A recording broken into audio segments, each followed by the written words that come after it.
శ్రీ గురుభ్యో నమః. హరి ఓం. ఓం భగవాన్ శ్రీ సత్య సాయి బాబాయ నమః. నేటి రామాయణ దర్శనం గ్రంథం నుండి మరికొన్ని విషయాలు ప్రస్తావించబడుతున్నవి. దాంట్లోటి ముఖ్యంగా పుత్రుడి యొక్క సంతానం యొక్క విశేషమేమనగా సుపుత్రుడు కలిగిన చేత వంశాన్ని ఎలాగ రక్షింపబడతారు అనే శీర్షిక నుండి నేడు కొన్ని విషయాలు మనం తెలుసుకుందాం. ఒకానొక పాత స్నేహితుడు లింకన్కు చూడ్డానికి వచ్చాడు. అతనితో లింకన్, మిత్రమా, ధన కనక వస్తు భావనాదులు మనను ఉద్ధరింపలేవు. మీకు మునుపు అంటే ముందు చెప్పిన కథ ప్రకారం అబ్రహం లింకన్ ఎలాగ పై స్థాయికి వచ్చాడనే విషయం చెప్పాం.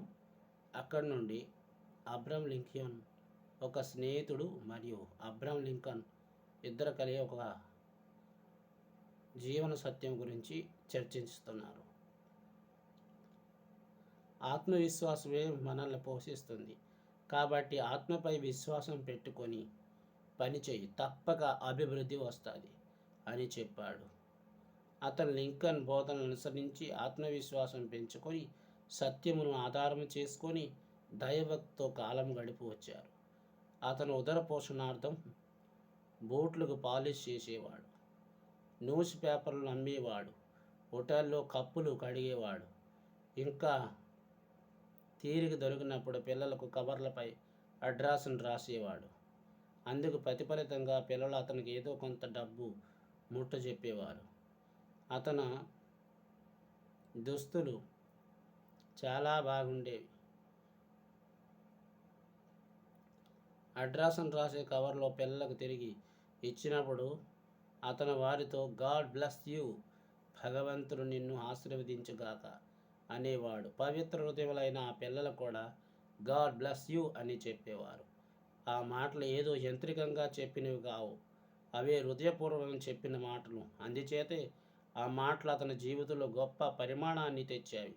క్రమక్రమేణా అతను చాలా అభివృద్ధికి వచ్చాడు. అదేవిధంగా ఆత్మవిశ్వాసం చేత, దైవభక్తి చేత అమెరికా దేశస్తులు ఎంతోమంది ఉన్నత స్థితికి వచ్చారు. దేశకాల పరిస్థితుల ప్రభావం వేరుగా ఉండవచ్చు, కానీ హృదయం ప్రభావం అందరికీ ఒకటే. ఆత్మవిశ్వాసమే మానవుని యొక్క ప్రాణమని. అంతకుపూర్వం అమెరికా ప్రజల్లో దైవ విశ్వాసం అంతగా కనిపించేది కాదు, కానీ లింకన్ను చూసిన తర్వాత అందరిలో ఆత్మవిశ్వాసం, దైవ విశ్వాసం ప్రబలపడుతుంది వచ్చింది. ప్రతి కుటుంబంలో అలాంటి ఆదర్శపుత్రుడు ఒకడున్న చాలు. ప్రదేశే దీపకశ్చంద్ర ప్రభాతే దీపికో రవి, త్రైలోక్య దీపిక ధర్మో సుపుత్ర కుల దీపిక. పగటిపూట ప్రకాశాన్ని అందించేవాడే సూర్యుడు, రాత్రివేళ ప్రకాశాన్ని చేకూర్చేవాడే చంద్రుడు, ముల్లోకమును ప్రకాశాన్ని అందిస్తున్న దైవ ధర్మం వంశగౌరవాన్ని నిలబెట్టేవాడే సుపుత్రుడు. ఇది ఈరోజు యొక్క శీర్షికలో ఎలాంటి పుత్రుడు ఉండాలనే విషయం గురించి వివరించడం జరిగింది. తిరిగి మరో క్లాసులో పవిత్రాత్మను అనగా పవిత్రమును పెంచుకోవడం, సంస్కృతి పద్ధతులు, దేహారోగ్యములు ముడిపడిన మనసు విషయం గురించి ప్రస్తావించడం జరుగుతుంది. అంతవరకు సెలవు. స్వస్తి.